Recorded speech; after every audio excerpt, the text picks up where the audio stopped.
하나님 아버지, 지난 상반기 동안도 우리를 눈동자처럼 지켜주시고 복된 날에 함께 모여 예배드릴 수 있도록 인도하여 주심에 참으로 감사드립니다.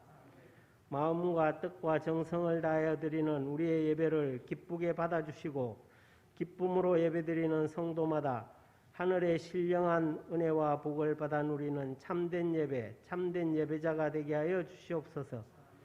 우리를 하나님의 자녀로 삼아주시고 하나님과 동행하며 순종하며 살아가는 믿음의 자녀가 되기를 원하는 하나님 아버지, 너무 쉽게 작은 유혹의 시험에 걸리고 넘어지는 연약한 모습과 세상 사는 일에 지치고 고난 모습 그대로 아버지께 나왔사오니 우리를 긍휼히 여기시고 죄와 허물을 용서하여 주시옵소서. 하나님 아버지, 우리의 심령을 만져주시고 씻어주시고 위로하여 주심으로 오늘도 주님 안에서 안식하며 새 힘을 얻어서 시간마다 주시는 약속의 말씀을 붙잡고 이 땅에서 살아갈 때 날마다 승리하게 하여 주시옵소서. 우리를 자유케 하시는 주님, 우리의 기도와 섬김으로 말미암아 우리가 살아가는 이 땅이 치유되고 회복되기를 소원합니다. 수많은 환난과 고난 속에서도 우리나라를 지켜주신 주님, 사랑하는 이 민족이 6월을 맞이하면 결코 잊을 수 없는 뼈아픈 상처가 생각나지만 이제는 더 이상 이 땅에서 삶과 죽음의 통곡 소리가 들리지 않게 하여 주시고 화합의 나라로 이끄시고 평화의 나라로 변하게 하여 주시옵소서. 전쟁의 사기를 드높이는 군가가 변하여 통일을 축하하는 노래가 되게 하시고 전쟁 무기가 변하여 땅을 일구는 모습이 되게 하여 주시옵소서. 영광의 주님을 찬양하고 주님을 높이는 제사장 나라가 되게 하시며 그날이 오기까지 기도로 주님 전을 진동케 할 수 있는 저희 모두가 되게 하여 주시옵소서.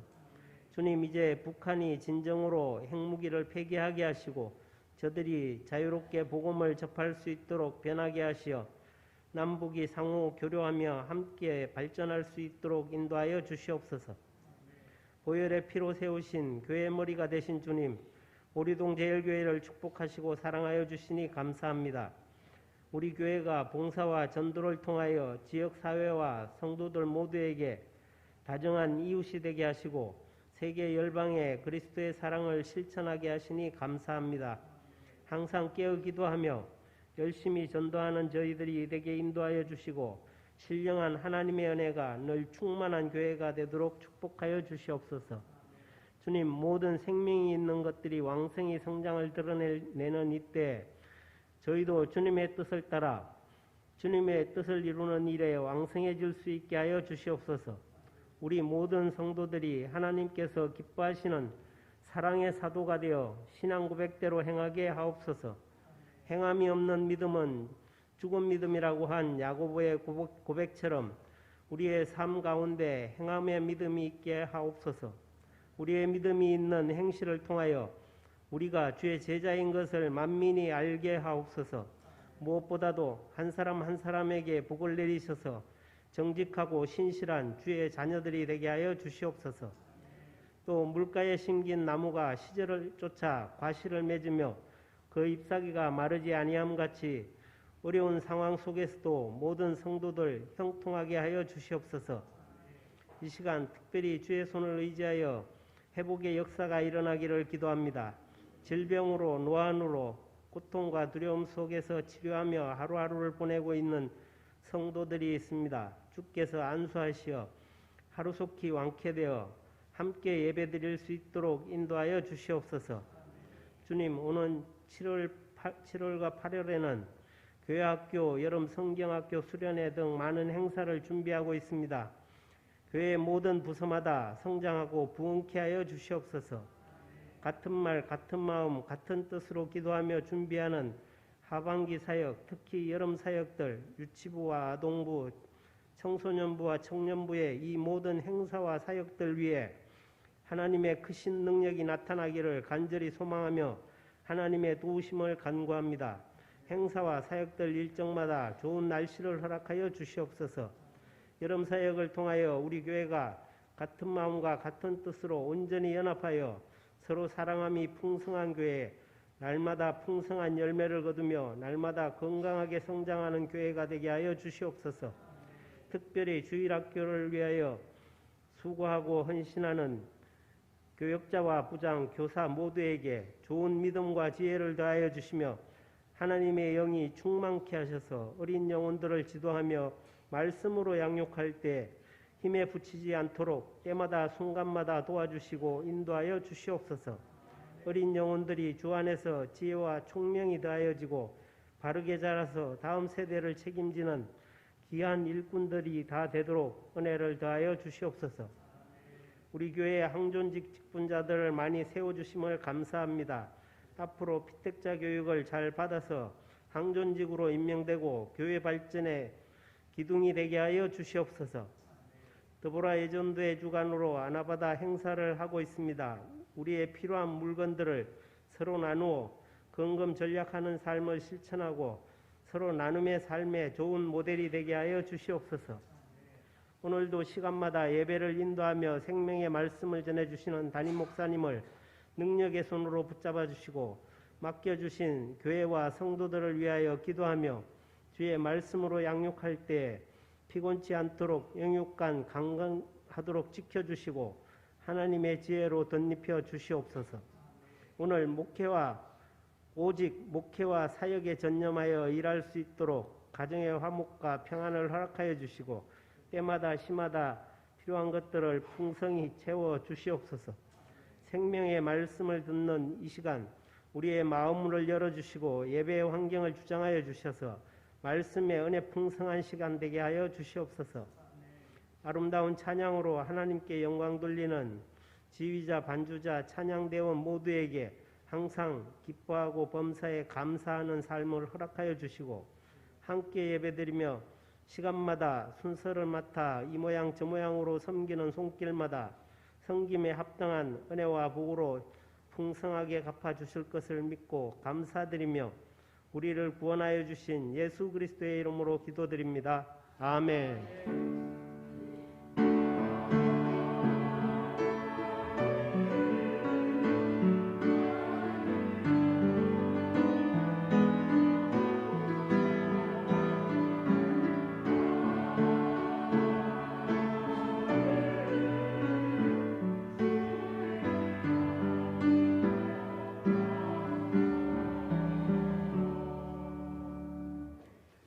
이 시간 우리에게 주시는 하나님의 말씀 신약 성경 누가복음 9장 51절에서 62절의 말씀입니다. 누가복음 9장 51절부터 62절까지에 있는 말씀을 봉독해 드립니다.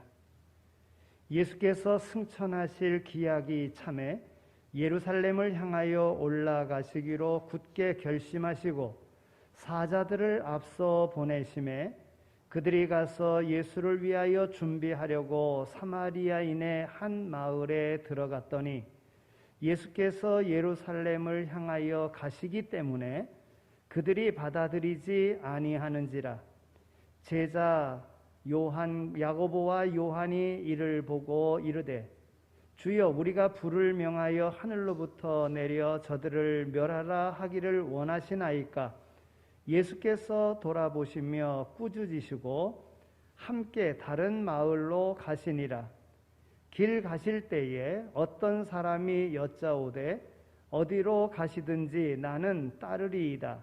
예수께서 이르시되 여우도 굴이 있고 공중에 새도 집이 있으되 인자는 머리둘 곳이 없도다 하시고 또 다른 사람에게 나를 따르라 하시니 그가 이르되 나로 먼저 가서 내 아버지를 장사하게 허락하옵소서.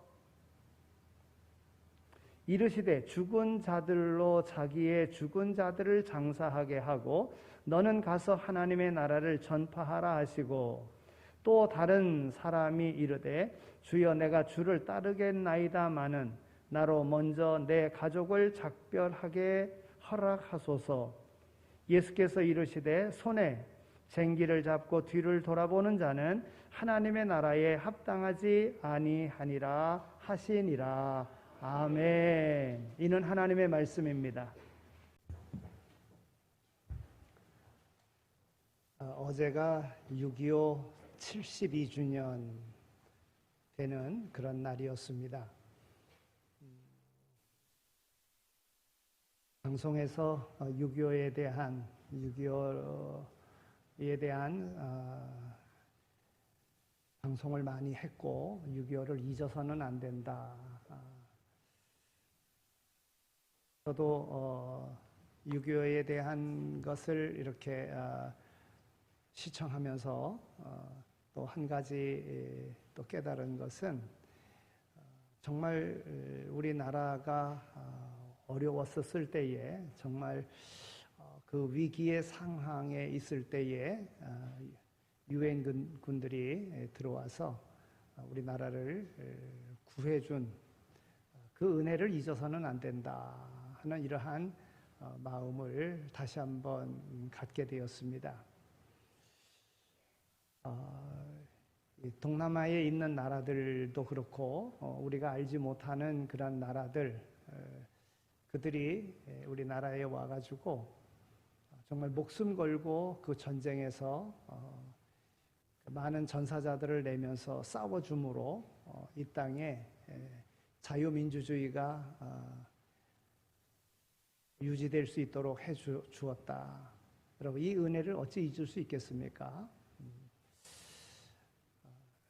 동남아라든지 아니면 저쪽 다른 그 어려운 나라에서 우리나라에 코리안 드림의 꿈을 가지고 온 사람들 정말 많이 있습니다. 그 중에 정말 우리나라를 위해서 6.25에 참전을 해서 도와준 이들이 참 많이 있습니다. 그런데 그들에 대한 그 감사를 하지 못하고 어떨 때는 그들을 무시하고 깔보고 이러는 경우들이 있습니다. 만약에 그 나라가 우리나라의 6.25에 동참했었던 나라 국민이라면 우리가 그 은혜를 기억하고 코리안 드림의 꿈을 안고 온 이들에게 우리가 정말 보답하는 양 잘 돌봐줘야 될 그러한 책임이 오늘 우리에게 있습니다.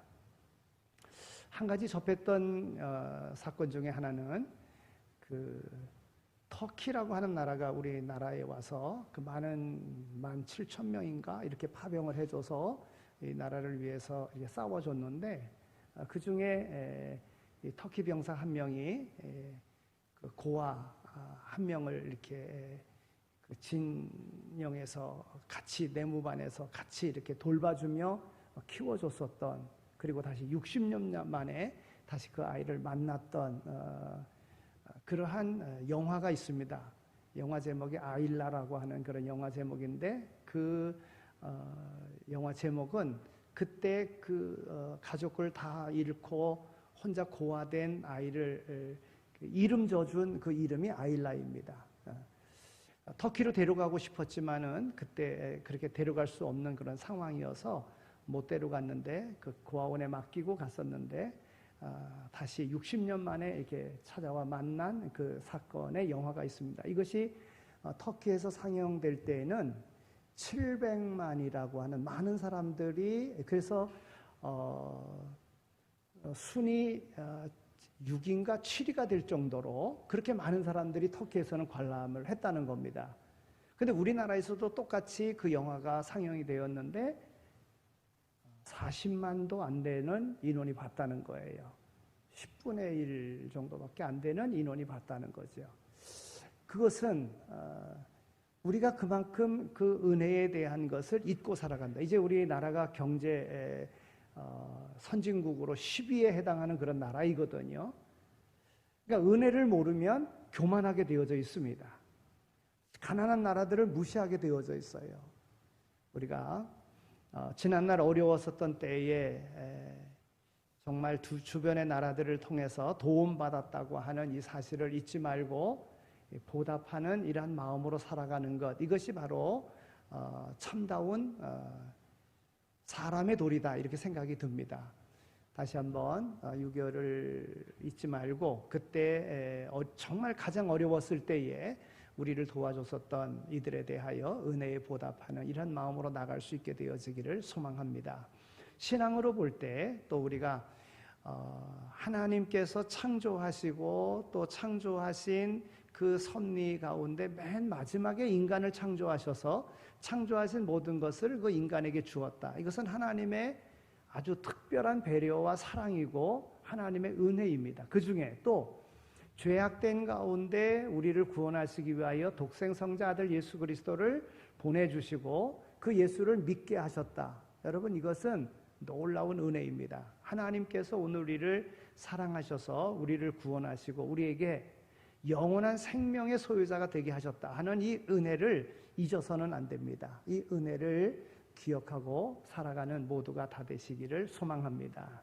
그러면 사람 된 이로서 사람의 제일 되는 목적이 뭡니까?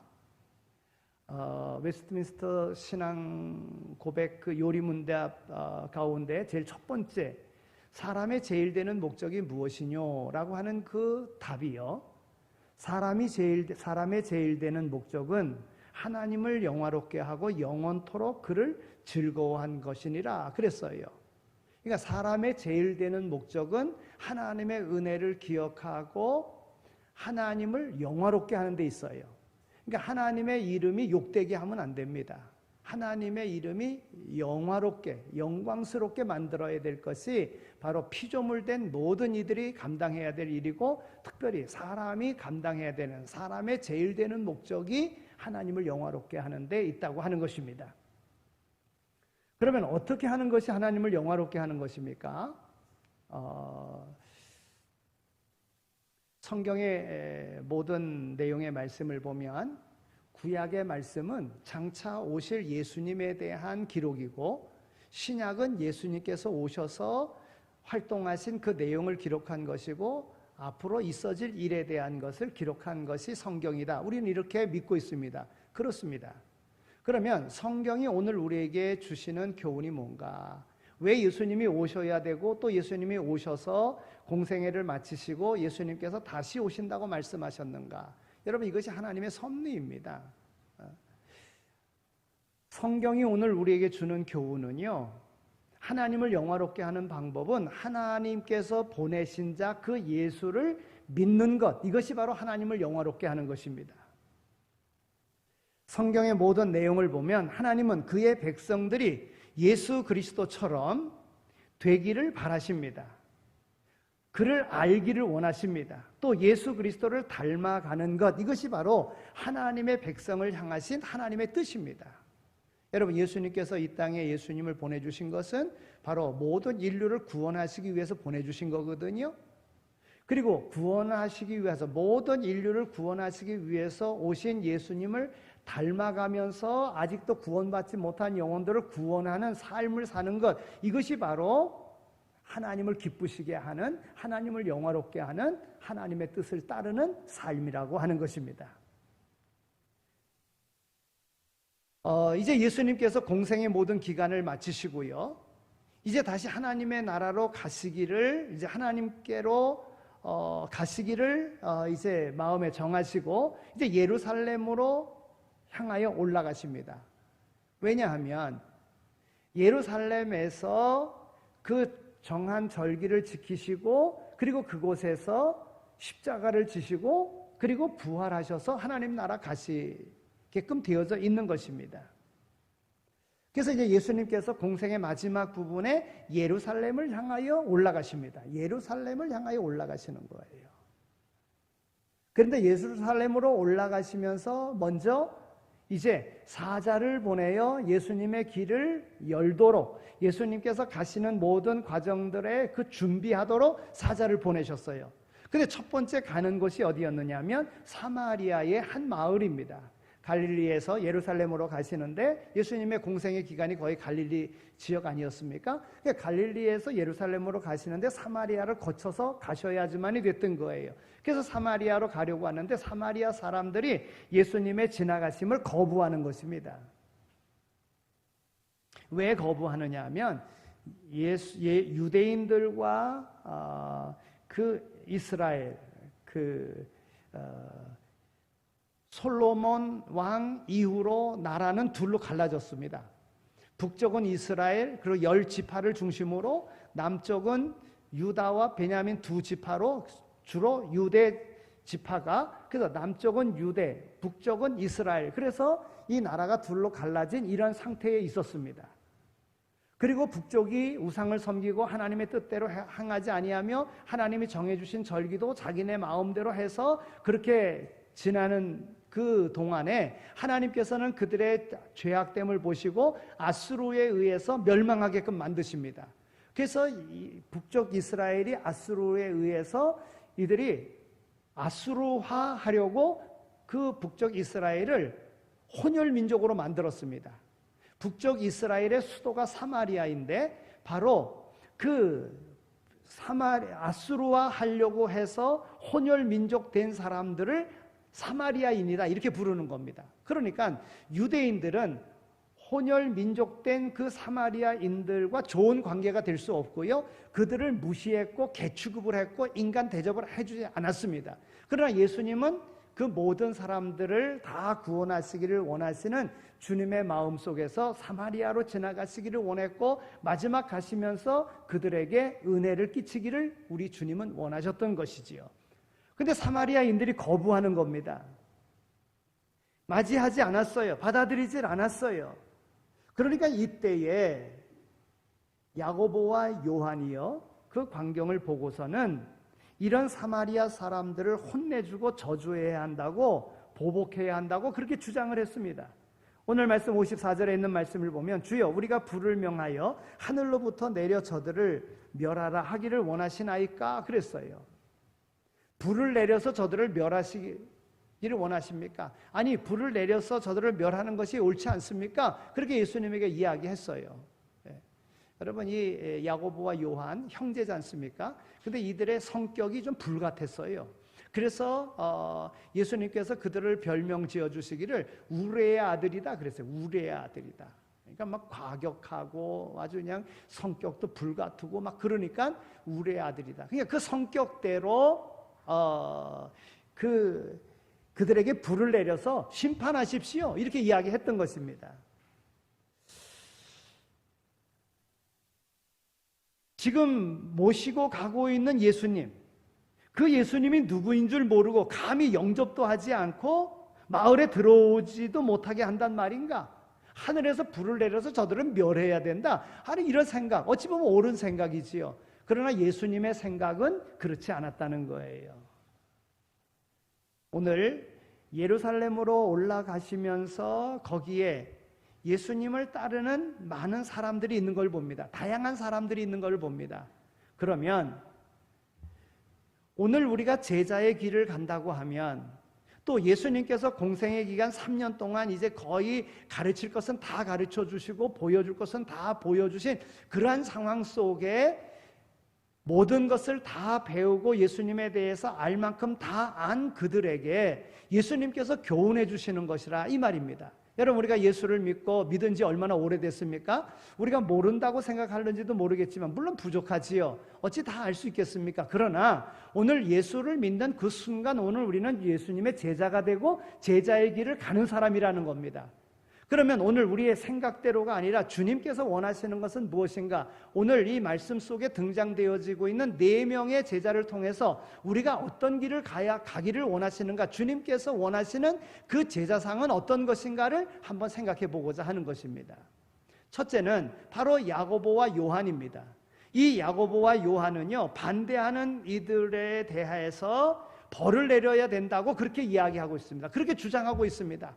하늘로 불을 내려서 저들을 벌하십시오. 저들을 심판하십시오. 감히 예수님이 누군데 저들이 예수님의 길을 막습니까? 예수님을 거부합니까? 그들은 벌 내려야 됩니다. 이렇게 말씀하실 때 예수님께서 뭐라고 말씀하셨느냐 하는 거예요.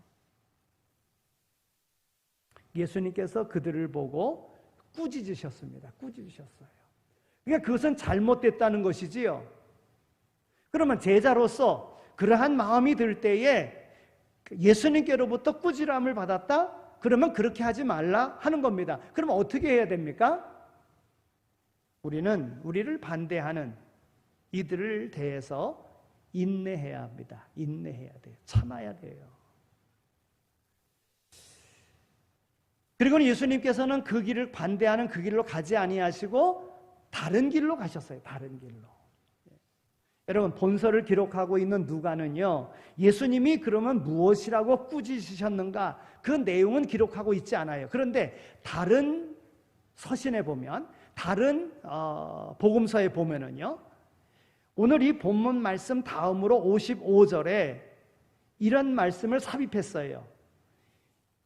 이르시되 너희는 무슨 정신으로 말하는지 모르는구나. 인자는 사람의 생명을 멸망시키려고 온 것이 아니요 구원하려 왔노라 하시고 그랬어요. 여러분, 예수님의 이 땅에 오심은 심판하고 벌하려고 오신 것이 아니라 구원하러 오셨다는 거예요. 지금 야고보와 요한은 뭐라고 이야기합니까?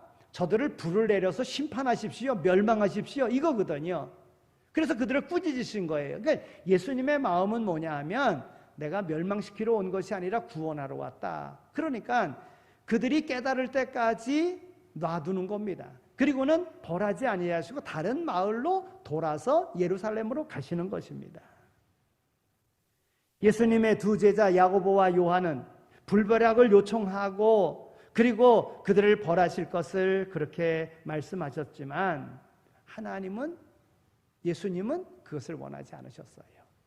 성경에 모세의 법으로 보더라도 눈은 눈으로, 이는 이로 갚으라 이렇게 말씀하셨는데 예수님의 정신은 그게 아니었어요. 예수님의 가치관과 철학은 그게 아니었어요. 예수님은 구원하는 데 있었다고 하는 거예요. 벌 내리는 데 있는 것이 아니라 인내하고 참아주는 데 있었다는 거예요. 예수님을 3년이나 따라다녔지만 예수님의 정신을 몰라도 너무 모르고 하는 말이 바로 그와 같은 말인 것입니다. 예수님은 사랑의 정신을 가지고 계시는 분이라 하는 겁니다. 저쪽에서 돌을 던진다고 이쪽에서도 돌을 던지면 돌 던지는 그 사람을 얻을 수가 없는 겁니다. 돌을 던지면 돌 던지는 대로 맞아줘야 됩니다. 그리고 그가 깨닫도록 해야지만이 된다는 거예요. 우리 주님은 희생과 섬김으로 사람을 얻을 수 있다고 교훈해주고 계시는 거예요. 할 수 있는 대로 모든 사람과 평화하라고 말씀하고 있는 것입니다. 여러분, 우리 기독교가 왜 사회로부터 지탄을 받고 있습니까?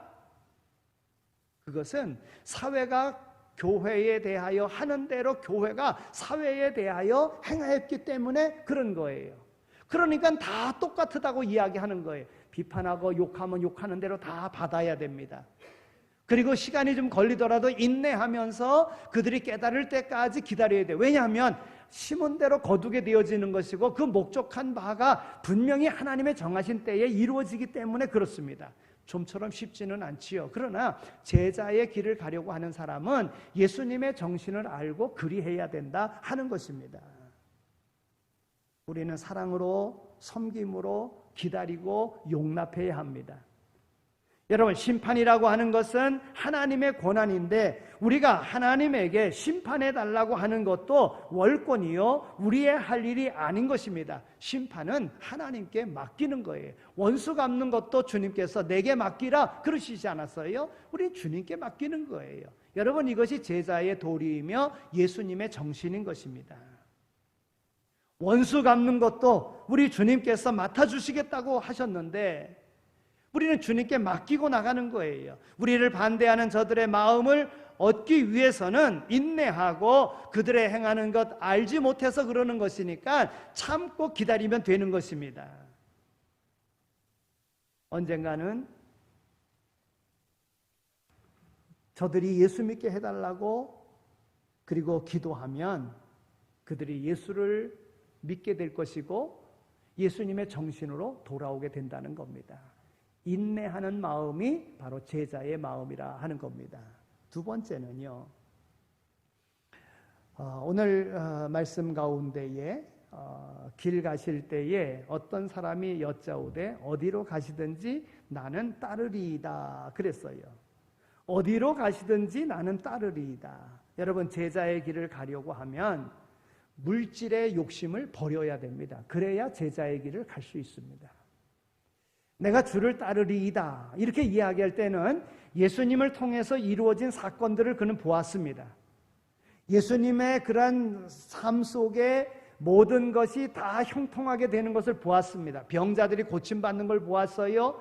또 가난한 이가 부자의 삶을 사는 것을 보았어요. 그렇게 그런 모든 것을 보았습니다. 예수님의 능력을 본 거예요. 그러니까 내가 주님을 따르리다 라고 말한 것입니다. 그런데 주님께서는 뭐라고 말씀하십니까? 예수께서 이르시되 여우도 굴이 있고 공중의 새도 집이 있으되 인자는 머리 둘 곳이 없도다 하시고 그랬어요.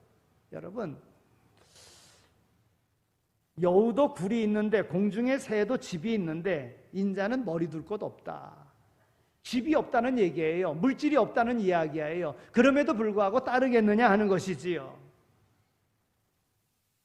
여러분, 이 말씀은 결코 푸념이 아니라 주님을 따르는 사람이 가져야 하는 청빈, 물질에 대한 초월, 가난도 기쁘게 감내할 수 있어야 한다는 그런 말인 것입니다. 허리띠를 졸라매는 아픔이 있다 할지라도 예수 믿는 데 있어서 끝까지 내가 믿겠습니다라고 하는 그런 마음을 가지고 따라야 된다 하는 그런 말씀인 것입니다. 여러분, 주님을 따르면서 물질의 축복을 받고 경제적인 여유도 있고 또한 출세도 한다고 하면 안 따를 사람이 어디 있겠습니까? 누구나 다 예수님을 따라 나와서 축복 받으려고 하지 않겠습니까? 그러나 예수님을 따르려고 하면 인자는 머리 둘 것이 없다고 하는 이 예수님의 마음을 알아야 된다는 겁니다. 따르려고 하는 것은 물질로 인하여 축복받는 것이 목적이 아니라 영원히 구원받는 것이 목적이고, 그리고 삶에 어려움이 있다고 할지라도 그 어려움을 초월하여 주님을 따라야 된다고 하는 이런 말씀인 것입니다.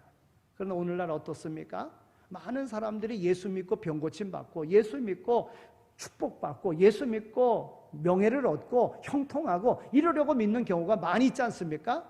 예수님의 진정한 말씀입니다. 예수님을 따르려고 하면 분명하게 물질의 욕심 없이 정말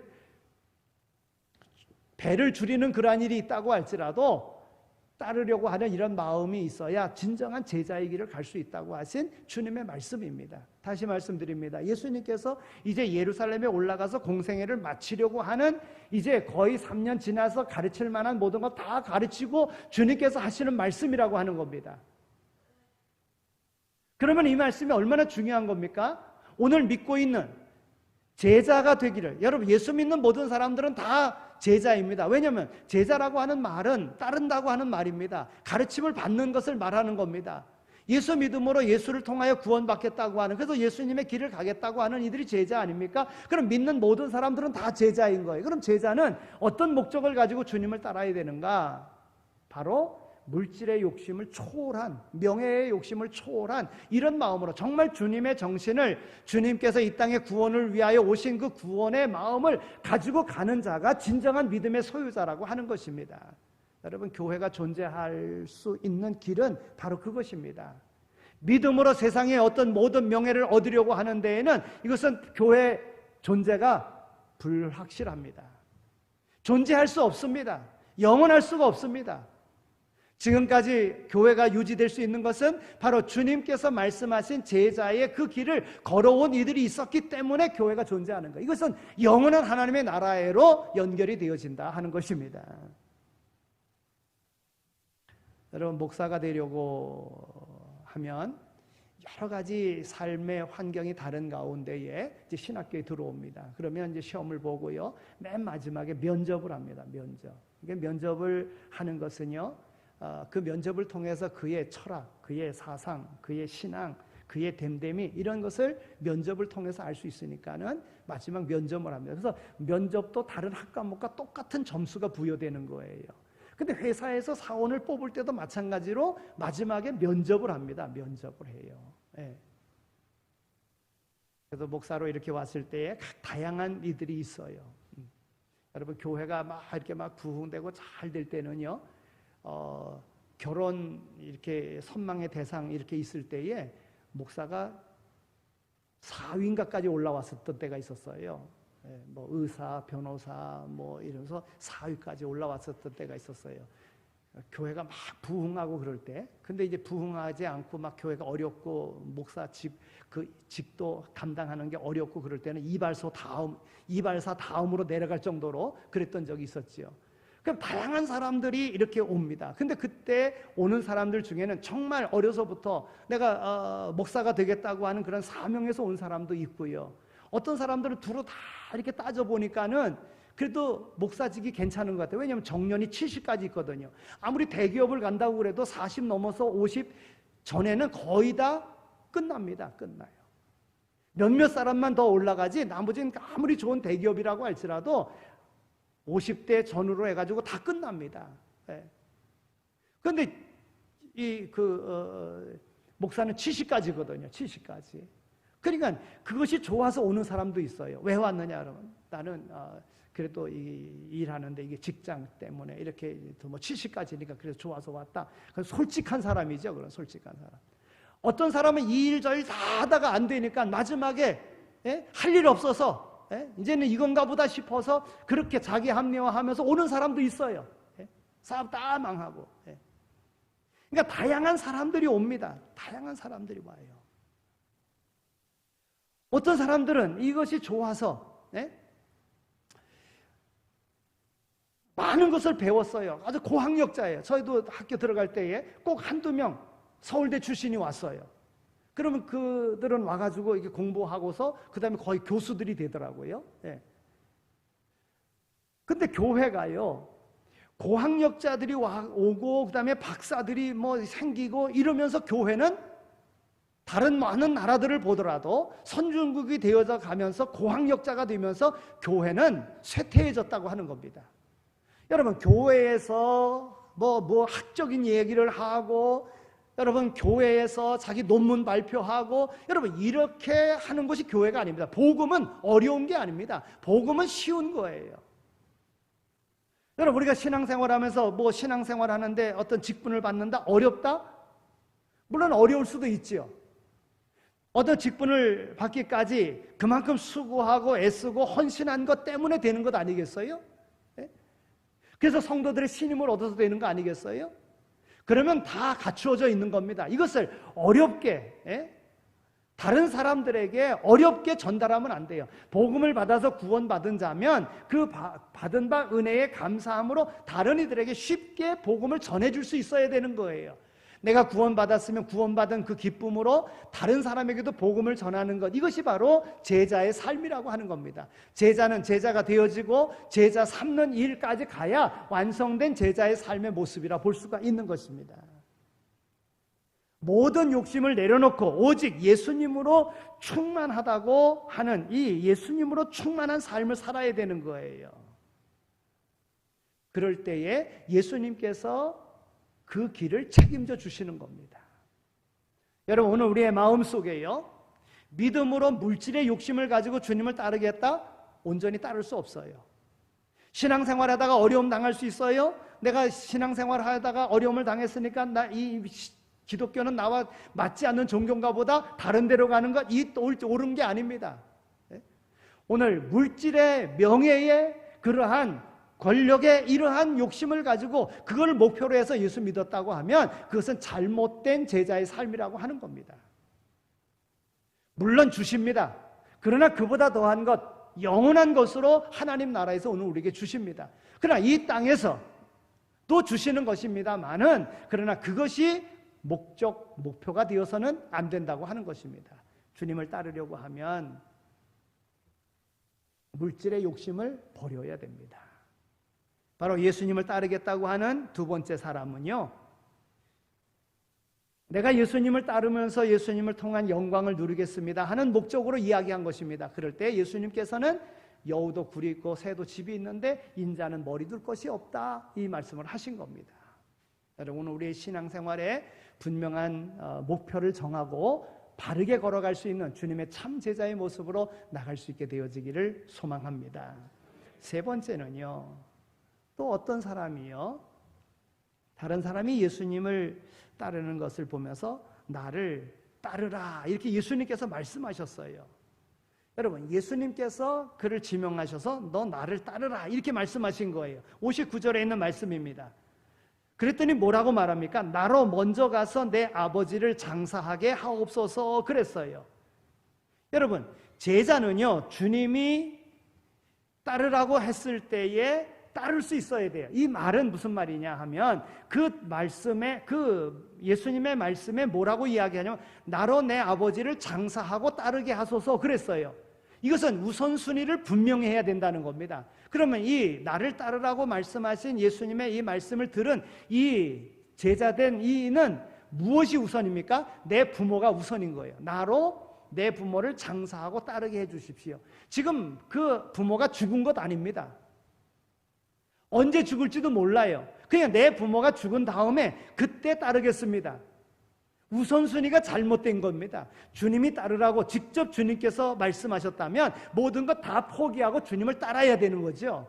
그 주님이 뭐라고 말씀하십니까? 죽은 자들로 죽은 자들을 장사하게 하고 너는 나를 따르라. 주님께서 그렇게 말씀하셨어요. 여러분, 주님은 이제 곧 십자가 지고 부활 승천하실 거거든요. 따라야 이제 얼마나 따르겠어요. 예루살렘으로 올라가시고 그 다음에 예수님의 그 모든 말씀과 그 가르침의 교훈을 받고 그리고 이제 제자의 삶을 살아야 되는데 뭐 얼마 많지 않지 않습니까? 그러니까 우선순위를 바로 정해라는 거예요. 여러분, 항상 이렇게 우리가 살다 보면은 그런 게 있어요. 이렇게 예수 믿으세요 그러면은 아유 우리 부모님 때문에 안 돼요 이러는 사람들이 있어요. 예? 부모님 돌아가시면 그때 해야 믿겠어요. 우리 가문의 종교가 불교이기 때문에 안 돼요. 뭐 이런 사람들이 있어요. 이게 우선순위라든 이게 잘못되어져 있는 거예요. 지금 믿으라 그러면 여러분 이 때가 또 올런지 안 올런지 모르는 겁니다. 그 때를 놓치면 안 된다는 거지요. 예? 우선순위를 바로 정해야 된다. 하나님의 종으로 산다고 하는 것은 여러분 뼈를 깎는 아픔이 있어야 됩니다.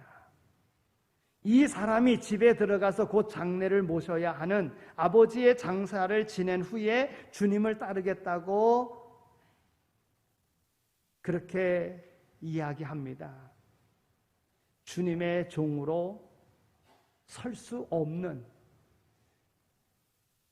우선순위가 잘못되어져 있는 참다운 제자가 될 수 없는 그러한 대답을 한 겁니다.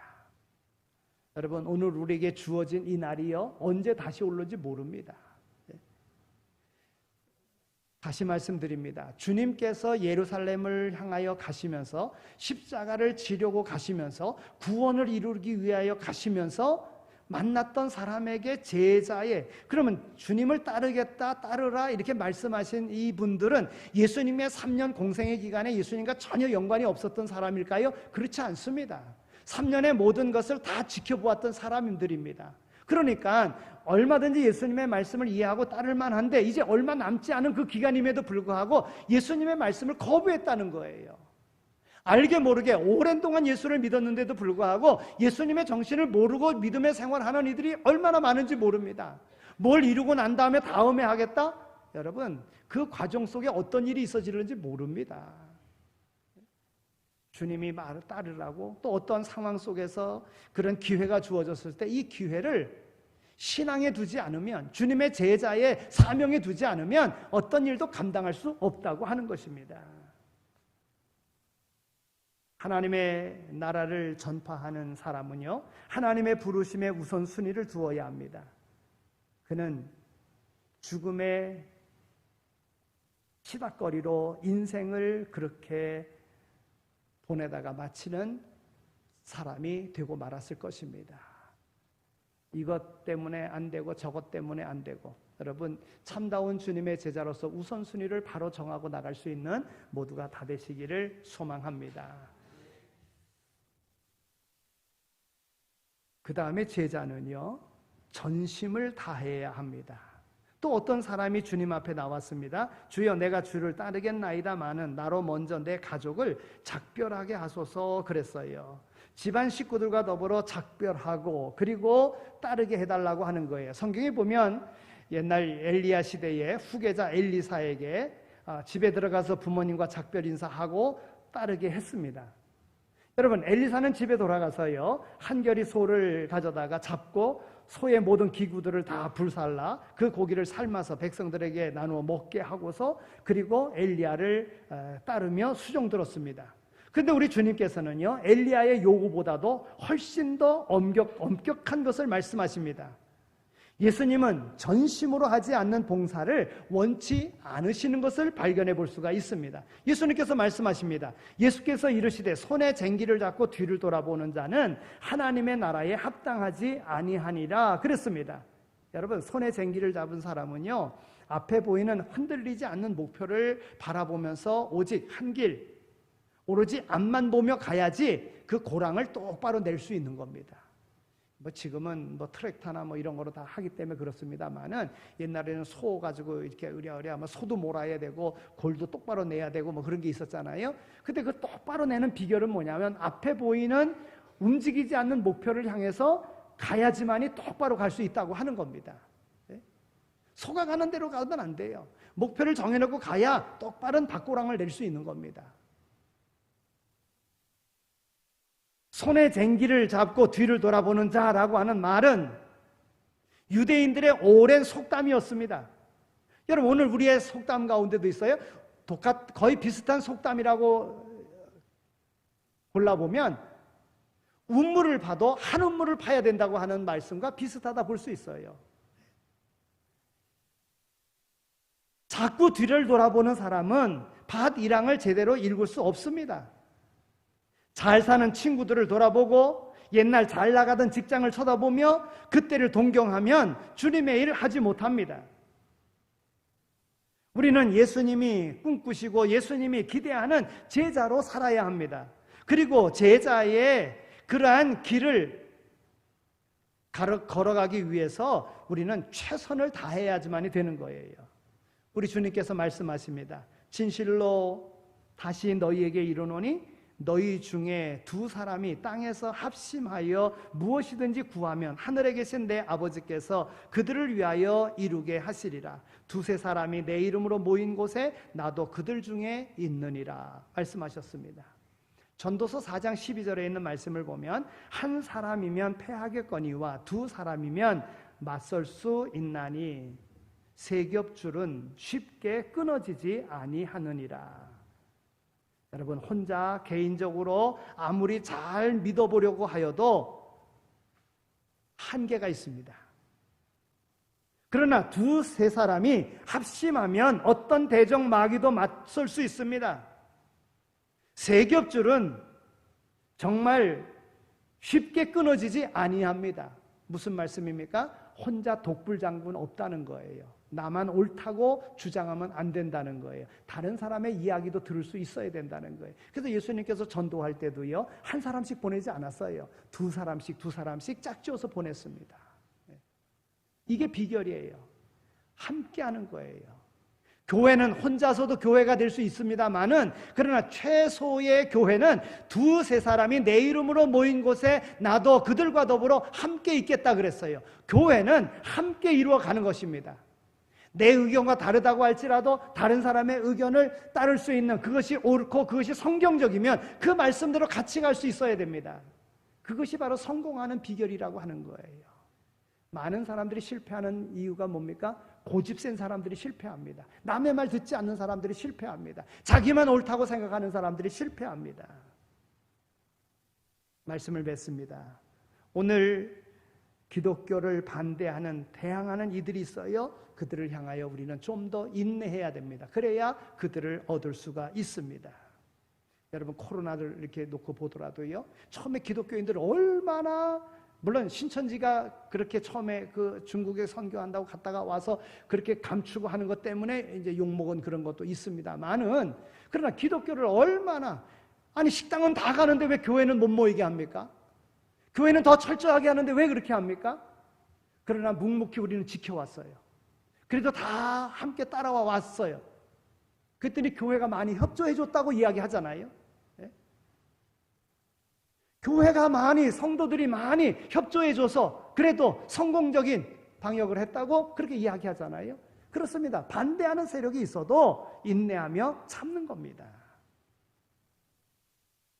우리는 예수 그리스도의 인정받는 제자들입니다. 제자는 세상 물질의 욕심에서 벗어나야 하는 것입니다. 출세를 위하여 예수 믿는 사람이 아니라 예수님 한 분만으로 충만한, 그러한 충분한 사람이 되어야 합니다.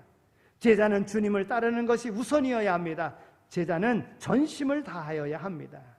예수 믿는 날이 많지 못합니다. 고난의 생활도 각오하고 하나님의 나라의 일을 우선하며 오로지 부르심을 받은 자로서 부르심에 합당한 삶을 우리가 살아간다면 하나님께서는 우리를 정말 세상에 누구도 따라올 수 없으리만치 높여주시는 그 은혜를 경험하게 될 줄로 믿습니다. 그 은혜를 경험하는 주님의 참다운 제자들이 다 되시기를 축원합니다. 하나님 감사합니다. 저희들을 사랑해 주셔서 이와 같이 불러주시고 하나님의 거룩한 백성으로 주님의 제자된 모습으로 하나님 앞에 예배드리게 하여 주시니 감사합니다. 하나님, 세상 일보다도 우선순위를 주님의 제자된 제자의 길을 걸어가는 데 두어야 됨을 다시 한번 깨닫습니다. 세상의 일은 하나님께서 우리에게 생명 주심으로 감당할 수 있는 것이고 하나님께서 우리에게 건강 주심으로 감당할 수 있는 것임을 깨닫사오니 하나님, 우선순위를 잘 정하여 나갈 수 있는 오늘 우리의 삶이 되어지게 하여 주옵소서. 하나님이 주신 바 그 귀한 직분과 사명을 충성되이 전심을 다하여 잘 감당함으로 영원한 복을 받아 누릴 수 있는 그러한 하나님의 참다운 백성들이 되어지게 하여 주옵소서. 감사합니다. 예수 그리스도의 이름으로 기도드립니다. 아멘. 이제는 우리 주 예수 그리스도의 은혜와 하나님 아버지의 극진하신 사랑하심과 성령님의 위로하시고 교통하심이 우리를 제자 삼으시고 제자의 길을 걸어가게 하셨음에 참다운 제자로 하나님 앞에 영광 돌리는 삶을 살 것을 마음에 다짐하며 세상으로 나가는 이 자리에 참여한 모든 이들 가운데 이제로 영원히 함께 하시길 간절히 축원하옵나이다. 아멘.